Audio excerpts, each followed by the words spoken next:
In your mind, how do you picture the Great Australian Dream? What is it to you? Having our own house. It's the whole white picket fence.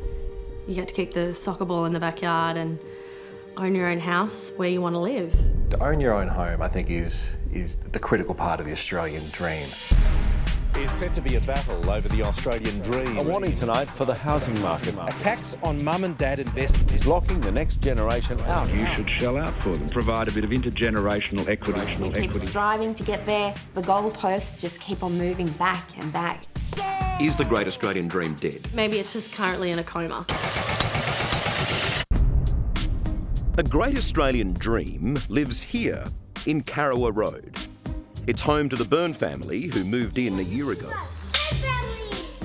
Prue, Mick, their kids Jack and Ruby, plus Nana and Pa. Did you ever imagine that the Great Australian Dream would involve living with your mother-in-law? No. When I walked down the aisle, I wasn't thinking like, oh, there's my parents and there's my new roommates. For Prue and Mick, achieving the dream hasn't played out the way it was meant to. You're going to get married and you're going to have a baby and then you're going to buy your dream home and you're just going to move in and everything will be seamless.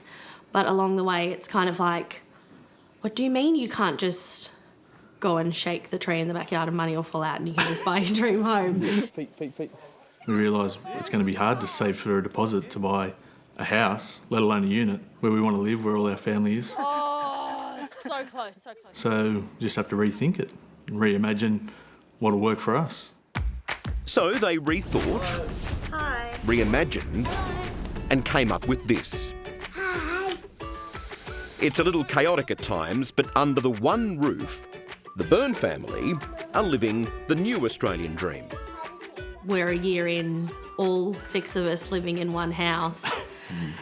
Crazy as it is, it's working. And we've got chicken and leek pies. None of these will be yours. It was Prue's mother-in-law, Anne, who took charge and proposed the 3 generations of this family move in together in Cromer in Sydney's north. I was happy when Prue agreed. Mick at first, the men were probably the hesitant ones, but the women can see. The women have got the right idea. 1, 2, 3, 4, 5. Could you afford this house without having your parents move in? No. We would have been renters for life. I think so. Yeah. Until the kids were up and out of school, I'd come to terms with it to a degree. Apart from the fact I was working to the point of exhaustion, I'd sort of come to terms with just we're renters. Is the Great Australian Dream dead? I don't know that it's dead, but maybe it's just currently in a coma. I hope it's not dead, because I hope you can get it. You just got to rethink it. The Australian housing market is at its least affordable ever when compared to our wages. Both Sydney and Melbourne rank in the world's top 5 least affordable cities. 800,000 Australians now live in 3-generation households. That's up more than 100,000 from 6 years ago. Good, buddy. Good job, buddy. The Byrne family's living and financial agreement is pretty informal. John and Anne sold their home and merged some of their money with most of Prue and Mick's hard-earned savings. Father and son also run a cleaning supply business. Income from that covers the mortgage, and house costs are shared evenly. We're not the sort of write up contracts or speak to accountants or get something written up by a lawyer sort of people. We just give a nod and away we go. We want to buy a house. You know, we want to have that for our children. So you're still chasing the Great Australian Dream? Yes, we haven't given up. It's not dead to you? It's unachievable at the moment. It is continuously out of reach for us. We keep striving to get there, and the goalposts just keep on moving back and back and back. Inside this Mill Park house in Melbourne's northern suburbs, Kelly and Glenn Berger, with their kids, Jasmine and Victoria, just can't work hard enough to realise their own little piece of Australia. When we first moved into this area, house prices were around $380,000 mark. The house just down the road sold, it was a 3-bedroom house with a carport with a roller door, so it's not even a garage, and it sold for $580,000.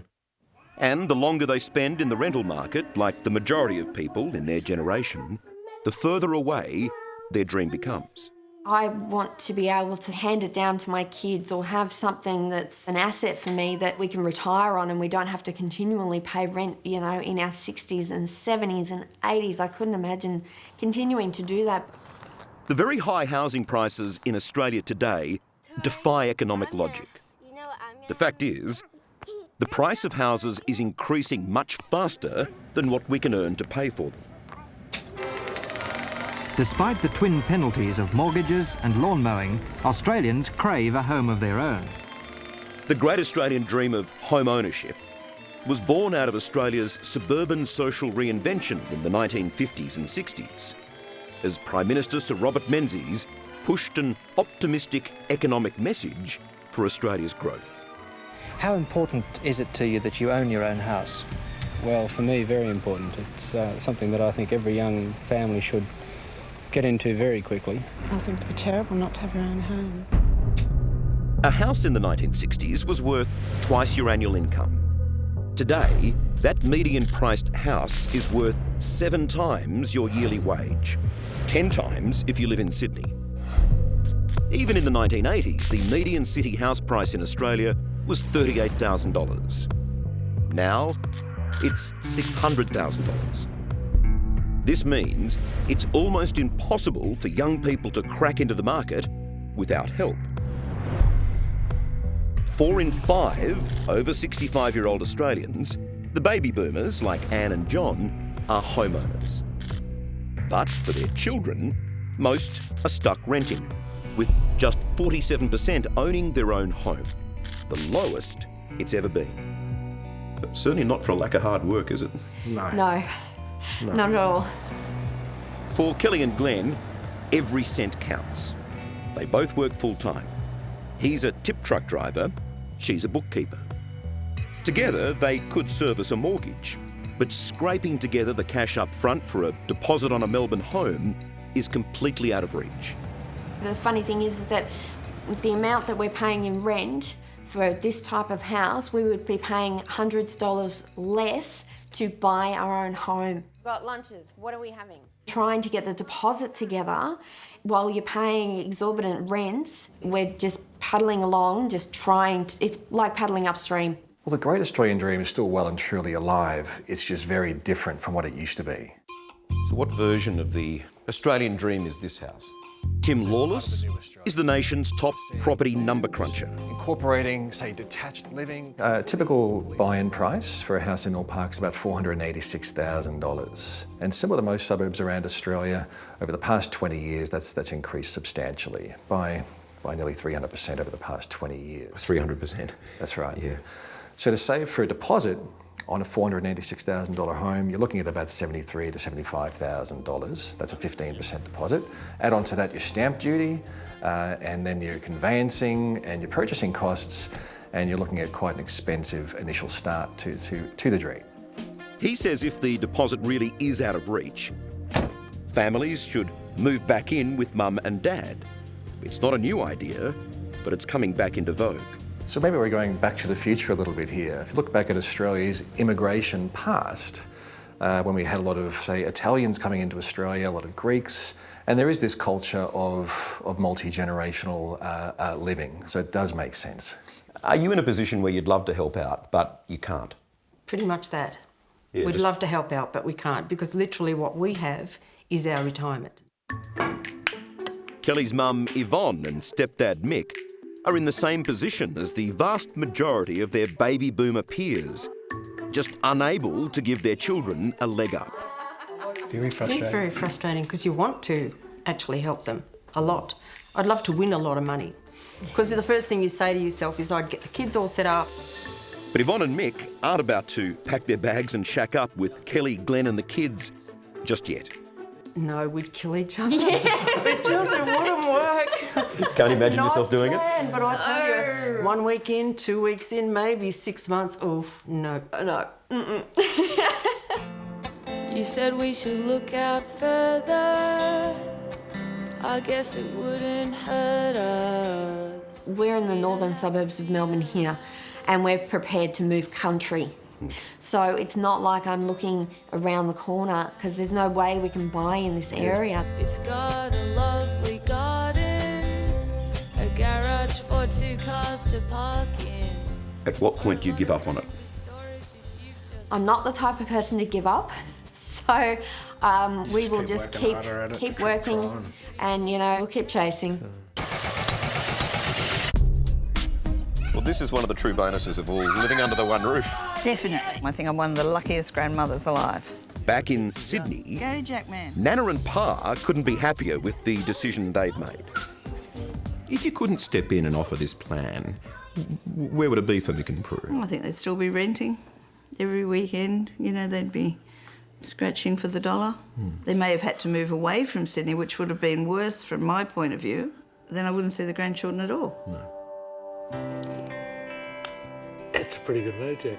We're virtually giving our grandchildren the life that we liked to give our children, and our children said they loved that life. What have you got here, Jack? What's this? A Man of the Match medal. Time spent together means a special bond has formed between grandkids and grandparents. They're thick as thieves in this house. I was the best player on the field. 8-year-old Jack's even come up with a nickname for his beloved Nana. He calls me Nanager because I manage everything. I manage his soccer, and he calls me the Nanager, but other times the Nananator. I mean, you know, I'm like the Terminator, but I'm the Nananator. It strikes me that a lot of Australian families need a Nanager right now. Yes, yeah, I think they do. A lot of the young women, they put in long hours. It's hard for them. I mean, I didn't have to work that hard when I was younger and raising my family. You put a circle around 3 frogs each time. That's right. I don't ever want to leave them. I don't care if they're teenagers or in their 20s. The Nanager's going nowhere. Yeah, I'm not moving at this stage. It's the happiest I've been, you know, from when I was raising my own. It's a snapshot of the new Australian dream. While the current arrangement means less stress for Mick and Prue with built-in babysitters at home, they'll eventually end up as carers for their ageing parents. We want to be able to look after them, and as they get older, they'll still be part of the hustle and bustle of everything. So that's the way that we can repay them as well. So if it wasn't for the grandkids, they'd be on their own. You know, you grow up in your parents' house, then, you know, you leave the nest and you go and build your own nest. I never thought it would be like a loop-de-loop and we'd be back in his nest. You know, that wasn't the plan, but we did it, and we're all alive. Hello, I'm Allison Langdon. Thanks for watching. To keep up with the latest from 60 Minutes Australia, make sure you subscribe to our channel. You can also download the 9Now app for full episodes and other exclusive 60 Minutes content.